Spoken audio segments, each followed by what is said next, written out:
Morning student, Bhagwati शिक्षक प्रशिक्षण की महाविद्यालय की ऑनलाइन क्लासेस में आपका स्वागत है। हमारी क्लासें पहले भी चल रही थी, तो इसी में अपन की पहले अधिगम और शिक्षण सब्जेक्ट चल रहा था। इस बार अपन का है डीएलएड का सब्जेक्ट है, वो है बच्चे और बचपन, जिसको अपन कहते हैं चिल्ड्रन एंड चाइल्डहुड। तो आज हम इसके अंदर कम्युनिकेशन कैसे पढ़ेंगे, क्योंकि अपने पहले यूनिट में उसमें बच्चे और बचपन काफी टॉपिक्स हैं, लेकिन कई टॉपिक्स अपन क्लियर हो चुके हैं। तो इसी के साथ में आज हम कम्युनिकेशन का अध्ययन करेंगे, यानी संप्रेषण प्रक्रिया क्या होती है, संप्रेषण क्या होता है।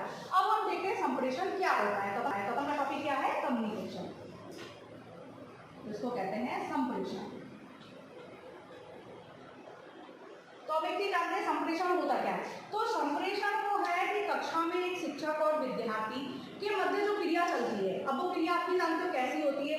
उन क्रियाओं के लिए, उन विचारों को, भावों को प्रदर्शित करने के लिए, बच्चों तक पहुंचाने के लिए हम क्या करते हैं। तो हम क्या करते हैं, अपनी भाषा से, अपने शब्दों से विचारों को बच्चों को अवगत कराते हैं। अवगत होते हैं तो उससे क्या अपनी क्रिया चलती है, वो होता है उनका संप्रेषण।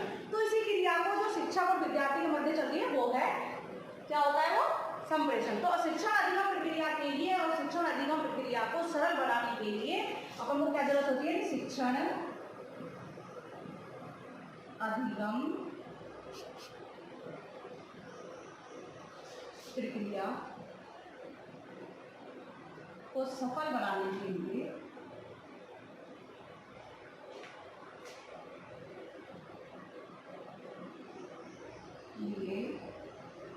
जो क्रिया की जाती है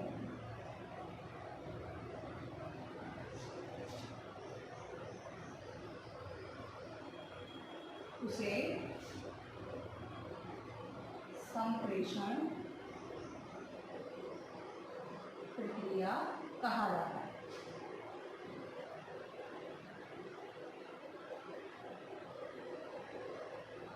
अब संप्रेषण प्रक्रिया, इसमें कौन कौन होंगे इस प्रक्रिया में,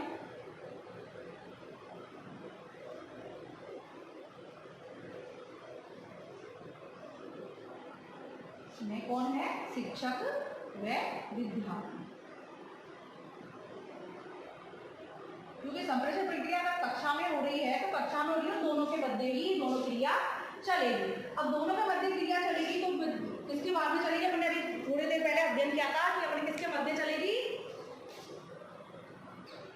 तो हम देख रहे हैं संप्रेषण प्रक्रिया विचारों, सूचनाओं का आदान प्रदान करना है। तो संप्रेषण प्रक्रिया समझ में आ गई, शिक्षक विद्यार्थी दोनों इस क्रिया को करते हैं, दोनों के मध्य होती है। क्यों होती है, अगर संप्रेषण प्रक्रिया नहीं होगी तो विद्यार्थी अपनी जो भी उसके विचार है, जो भी उन्होंने टॉपिक समझे हैं, तो वो सारी चीज क्या है, वो शिक्षक तक नहीं पहुंचा पाएंगे।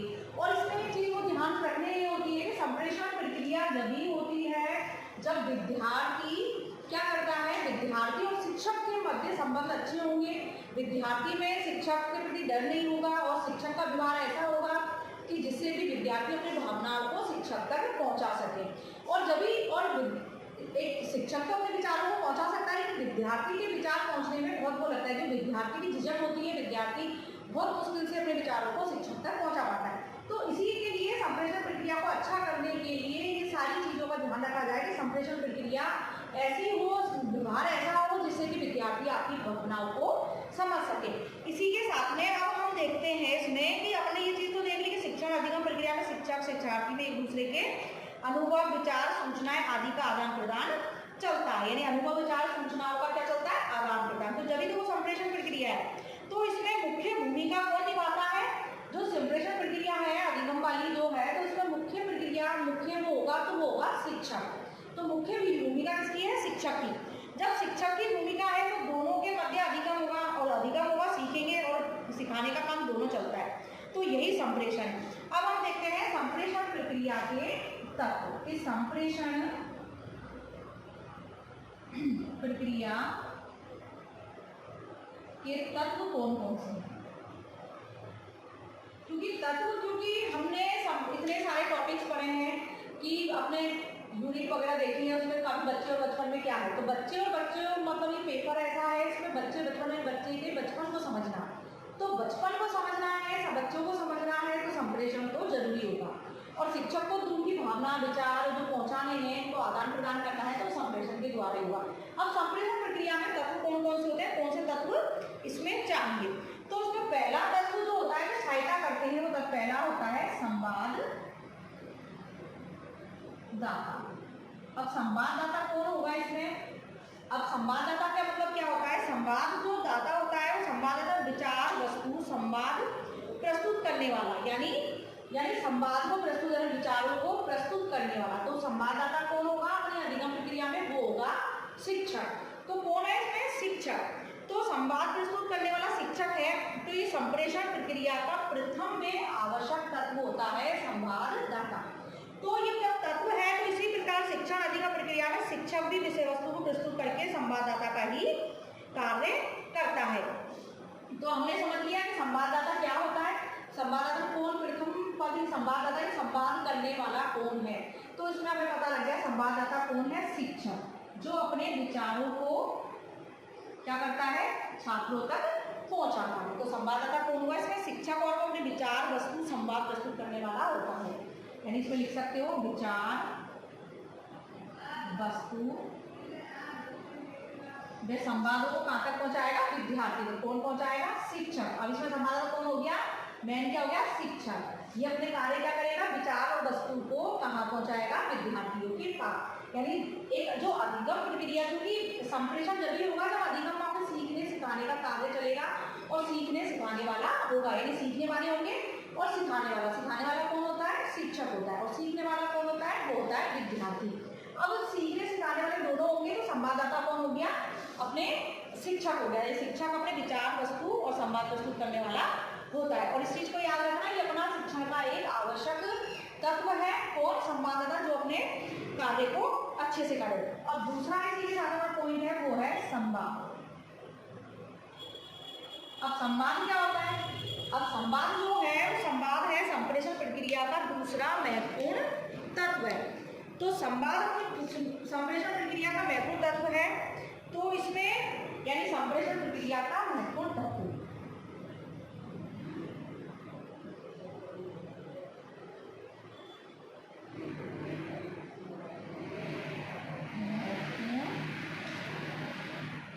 दूसरा तत्व है,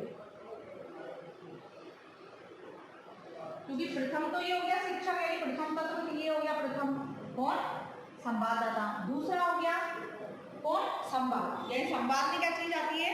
संवाद में बल्कि वो विषय वस्तु आएगी, आदेश है, निर्देश है, सुझाव है, शिकायत है, प्रतिवेदन आदि संवाद आते हैं। यानी विषय वस्तु,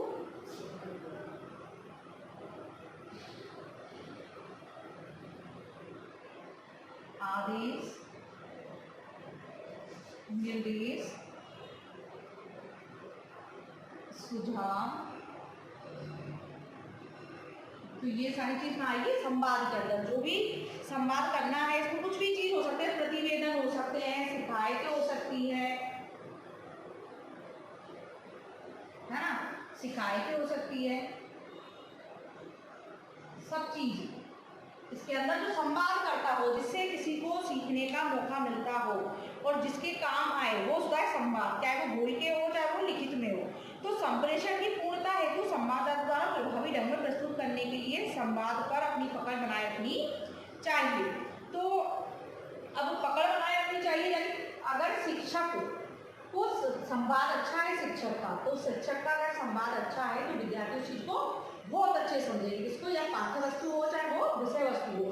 तो जब संवाद सही है तो बच्चे अच्छे से समझेंगे। तो इसमें क्या होगा कि अपनी पकड़ इसमें शिक्षक को बनाए रखनी चाहिए, जिससे कि प्रभावी शिक्षण हो सके। और प्रभावी शिक्षण प्रस्तुत की जाने वाली पाठ्य वस्तु पर पकड़ बनाए रखने के लिए होता है। तो शिक्षण अधिगम प्रक्रिया में प्रस्तुत की जाने वाली पाठ्य वस्तु संप्रेषण का संवाद का ही रूप होता है।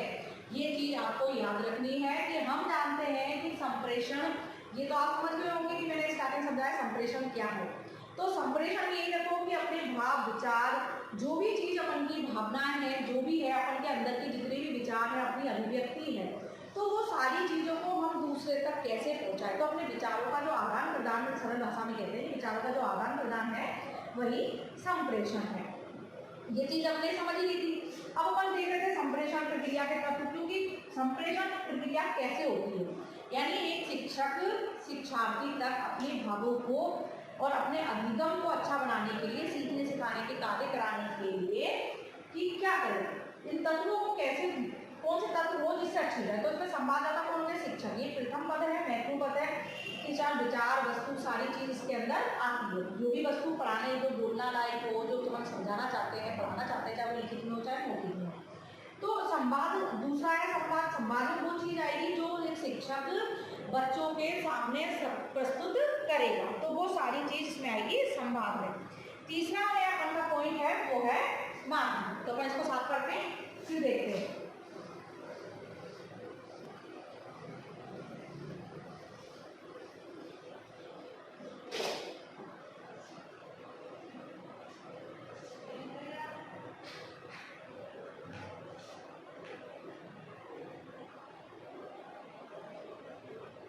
तो इसी प्रकार से अपना तीसरा तत्व जो है वो है माध्यम। हमने देख लिए दो तत्व, अब तीसरा है अपना माध्यम। तो संप्रेषण प्रक्रिया में संवाददाता द्वारा संवाद की तैयारी के बाद उचित माध्यमों का प्रयोग करके प्रभावी ढंग से क्या करता है भाई, वो क्या करेगा ये बताइए। प्रभावी ढंग से संवाद को प्रस्तुत करने का, संवाद को प्रस्तुत करने का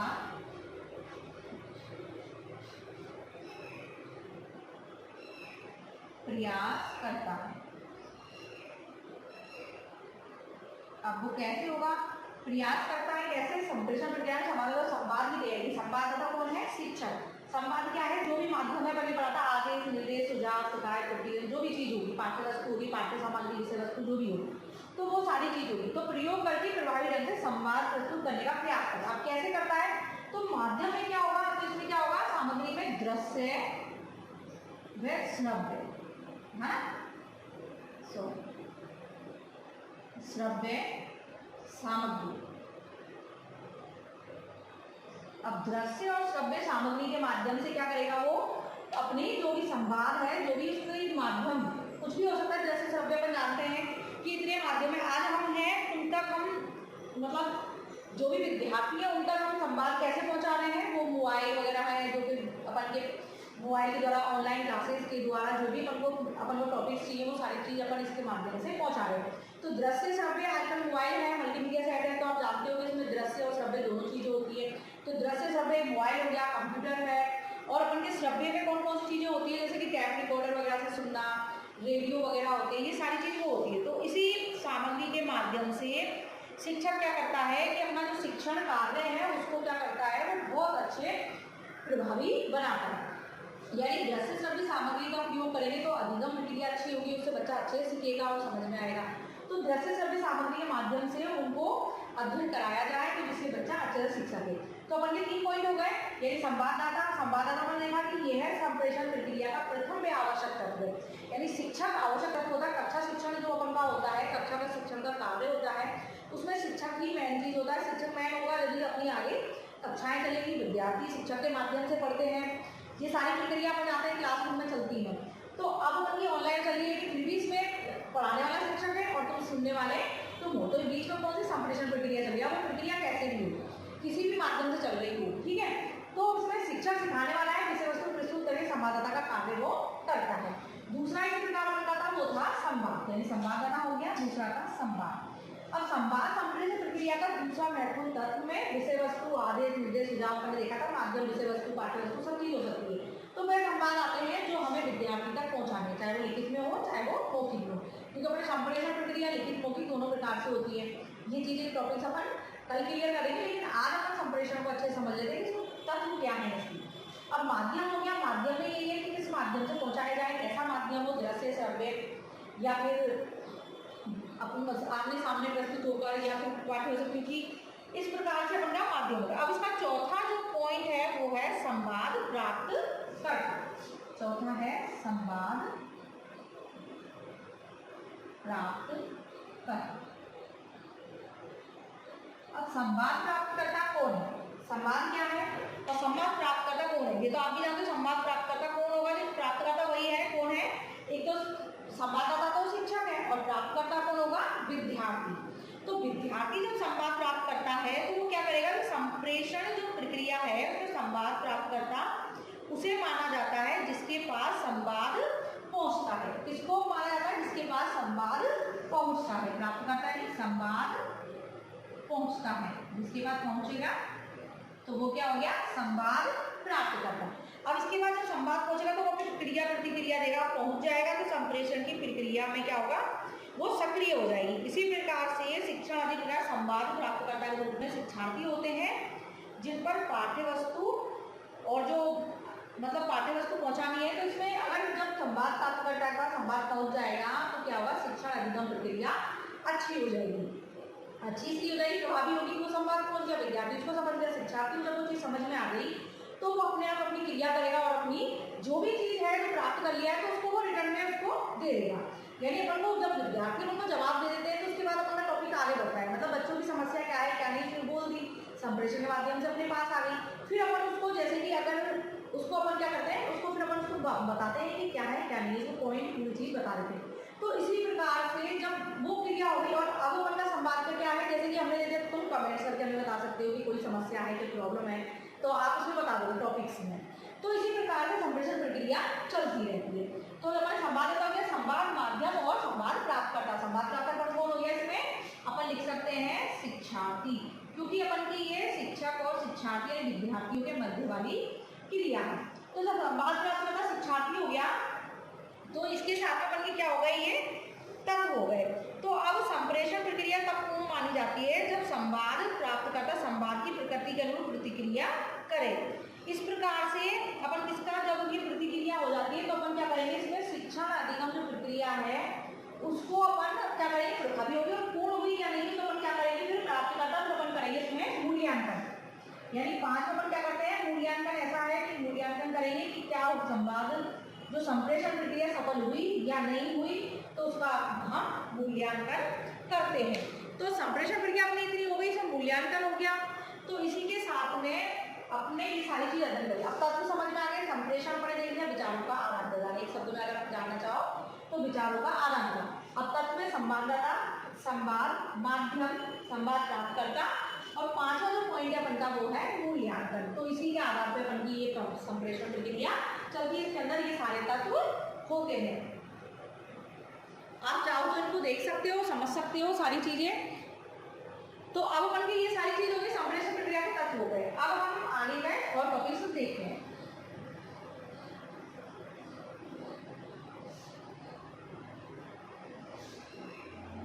इन 5 तत्व को ध्यान में, मतलब 5वां अपना मूल्यांकन था, तो ये तत्व किसमें चलते हैं, संवाददाता, संवाद माध्यम, क्योंकि हिंदी हो सकता है, इंग्लिश हो सकता है, जैसे कोई भी माध्यम हो सकता है, दृश्य श्रव्य सामग्री का माध्यम हो सकता है, कंप्यूटर हो सकता है, रेडियो हो सकता है, और काफ़ी ऐसी चीज़ है जिनके माध्यम से आप उनको वीडियो, टेप रिकॉर्डर, ये सारी चीज़ों के माध्यम से हम उनको सीख सकते हैं। अब संप्रेषण प्रक्रिया जो हमने देखी है, तो जिस प्रकार से अब ये संप्रेषण प्रक्रिया जो तत्व है तो एलन के अनुसार लिखते हैं। तत्व किसके अनुसार, एलन,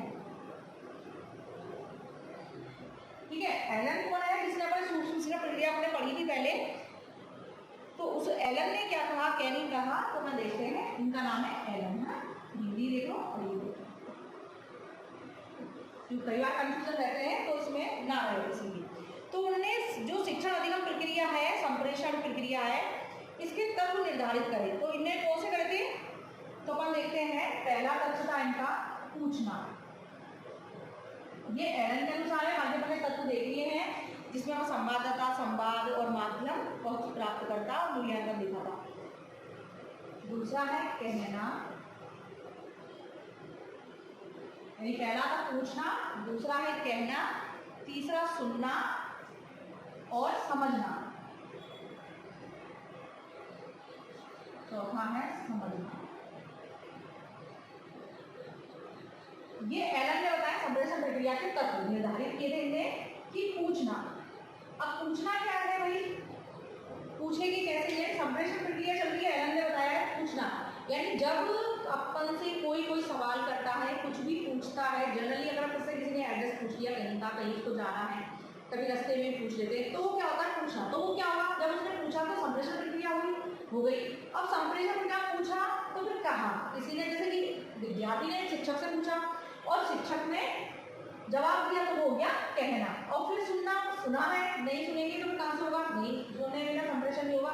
और फिर सुन के कहकर बोलकर अपन समझते हैं, बाद में समझ जब हम समझ जाते हैं अगले ने क्या बोला तभी हम उसका जवाब देते हैं। तो ये एलन के अनुसार संप्रेषण प्रक्रिया के मुख्य तत्व बताए गए हैं, जिसमें है अपन के मतलब निर्धारित किया है कि पूछना, कहना, सुनना और समझना, यानी asking, telling, listening and understanding, यानी समझेंगे जब भी हम समझने के बाद ही जवाब देंगे। किसी ने पूछा, अपन ने कहा, लेकिन कहा तब जब अपन उस चीज को समझ गए तब जाके तो संप्रेषण तत्व हो गए, यानी संप्रेषण की एलन के अनुसार। बाकी जो अपन की अधिगम प्रक्रिया का जो वास्तव में जो तत्व थे वो हमने देख लिए थे कि वास्तव तत्व कौन से थे जो संप्रेषण प्रक्रिया के वास्तव तत्व संप्रेषण प्रक्रिया के जो होने चाहिए अपन ने पढ़ चुके हैं, अपन का अध्ययन कर लिया अपन ने उनका, तो बहुत ही अपन को मालूम है कि याद रखना संवाददाता ये मोस्ट है, संवाद, तीसरा था अपन का माध्यम, चौथा था प्राप्तकर्ता। ठीक है, चारों तत्व है। और पांचवा जो मूल्यांकन है वो मोस्ट नहीं है, बल्कि मूल्यांकन करना जरूरी होता है। मूल्यांकन जो हमने दिया था, मूल्यांकन इसलिए जरूरी होता है कि इससे ये पता लग जाता है कि जो संवाददाता शिक्षक ने जो भी विषय वस्तु पढ़ाई, जिस भी माध्यम से पढ़ाई, और जो शिक्षार्थी ने प्राप्त की और प्राप्त करने के बाद उसकी क्या फीडबैक आया, क्या प्रश्न क्वेश्चन मिला, यानी फीडबैक से नहीं मिलेगा कोई चीज़ सफल है या नहीं, फीडबैक से हम पता लगाते हैं कि क्रिया अच्छी रही या नहीं। तो मूल्यांकन प्रक्रिया बहुत जरूरी होती है, हर चीज़ का मूल्यांकन जरूरी होता है। ये हम अच्छे से जानते हैं कि अगर बच्चे को सिखाना काम करना है, संप्रेषण कार्य है, संप्रेषण जो क्रिया है, संप्रेषण प्रक्रिया, तो जिसमें जब तक हमको पता नहीं लगेगा कि इसका मूल्यांकन कैसे हो कैसे नहीं हो और उसका जो रिजल्ट हमें परिणाम पता लग जाएंगे, तभी हम उस चीज़ का मूल्यांकन कर सकते हैं संप्रेषण प्रक्रिया उनकी सफल है या नहीं है। उसी से हमारे शिक्षण का पता लगता है कि हमारा शिक्षण कितना प्रभावी रहा, कितना नहीं रहा। तो ये सारी क्रियाएं किसमें होगी, बल्कि इसमें। तो आज हमने संप्रेषण देखा, संप्रेषण प्रक्रिया के तत्व देखे। इसी के साथ में ये सारी चीज देखने के बाद कल जो हम अध्ययन करेंगे वो देखेंगे हम संप्रेषण प्रक्रिया की विशेषताएं क्या क्या होती है, क्या नहीं होती है। तो संप्रेषण के टॉपिक्स हैं, यानी जो डीएलएड तुम्हारा जो क्लास है इसके अंदर कि संप्रेषण प्रक्रिया क्या चरण है, क्या है, इसके उपागम क्या है, संप्रेषण प्रक्रिया है क्या है, सारी चीजें। तो इसके जो भी और टॉपिक्स हैं आपके सिलेबस के अकॉर्डिंग, तो आपको वो सारी चीज़ें का अध्ययन करा दिया जाएगा। इसी के साथ में हमने आज देख लिया कि इतना समझ गए होंगे कम्युनिकेशन है क्या है, कम्युनिकेशन क्यों आवश्यक है, इस चीज़ को हम समझ लेते हैं। कम्युनिकेशन क्यों आवश्यक है, इसलिए संप्रेषण इसलिए आवश्यक है कि बच्चे शिक्षक को समझ सके, शिक्षक विद्यार्थी को समझ सके। पहले व्यवहार को समझना आवश्यक होता है। अगर शिक्षक और विद्यार्थी दोनों में संप्रेषण प्रक्रिया अच्छी नहीं होगी तो शिक्षण भी कभी सफल नहीं हो सकता। शिक्षण को सफल करने के लिए हमेशा संप्रेषण प्रक्रिया ही विचारों का आदान प्रदान, अपनी भावनाओं का आदान प्रदान वो जरूरी होता है। तो इसी के साथ में आज हमारा एक टॉपिक है कम्युनिकेशन, इसके अगले टॉपिक्स अपन अगले उसमें पढ़ लेंगे। आज अपन ने दो चीज़ पढ़ ली, संप्रेषण क्या है क्या नहीं है, और तत्व इसके अपने अध्ययन कर लिए जो भी एलन के अनुसार और जो वास्तविक है वो। इसी के साथ में अगले जो टॉपिक्स पढ़ेंगे विशेषताएं। तो विशेषताएं क्या होनी चाहिए संप्रेषण में, हम जनरली इन चीज़ों को जानते हैं कि विशेषताएं क्या होनी चाहिए। तो विशेषताओं में क्या होना चाहिए, संप्रेषण एक तो अच्छा होना चाहिए, भाषा सरल होनी चाहिए, संप्रेषण कक्षा के अनुरूप होना चाहिए, और संप्रेषण ऐसा हो जिससे विद्यार्थी उनको अच्छे से समझ सके। तो ये सारी विशेषताएं अपनी संप्रेषण प्रक्रिया में आती है। ठीक है, तो हम कल अध्ययन करेंगे, इसी के साथ में धन्यवाद।